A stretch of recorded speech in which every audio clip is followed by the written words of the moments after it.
Anoona ndo zvandokuudzai kuti ndechikuudzai kuti muri vanana hamuzivi chinhu. Kana hamuzivi chinhu. Kwaikwazvo kunyoresa chingwa chaDhisemba. Kwaikwazvo kunyoresa chingwa chekisimusi.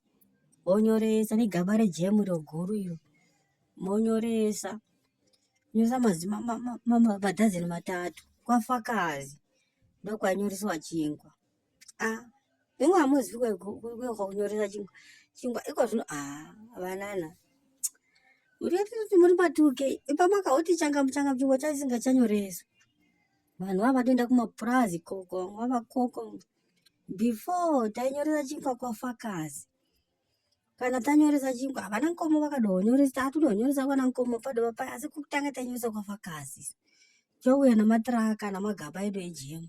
Wakambokweretwa chingwa pamwe uchitaura kuti kana wakwereta chingwa kudai kana chenyu chisina kubuya kana kuti musina kukwana chapera musati masvika moda kukwereta rimwe saga koko rimwe dhazeni movapa kana chave chenyu here.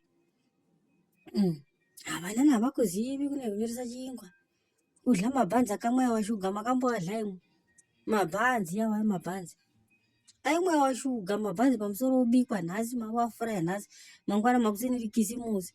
Modla mabhanzi modla nechingwa. Kana kwati kwire mopiwa bhavhu renyama yembudzi neraisi moti cho muchinokora kwakusina zvipunu. Kwaingodla vanani hamuzivi chinhu. Kisimusi yainakidza chekuti pano. Kusina zvipunu yaita kuya bhavhu kumombe.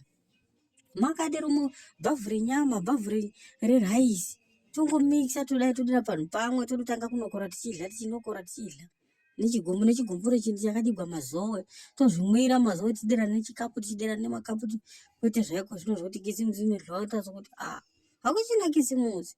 Kisimusi chave chinhu chinonakidza chekuti maiziva kuti ndomusi watichadlako chingwa ndopatichadlako raisi. Zvino iko zvino zvangofanana. Haisi kisimusi raisi zongodliwai.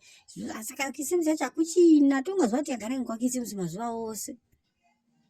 Ndokukura waita matuke ndosaka vasina kana pfungwa. Ndovasingahwisisi havatozivi kuti musiyano uri kuno unogara wangofara mazuva ose. Ndosaka mujolo wawanda vanana iva havachazivi kusiyana kwezvinhu. Haiwa.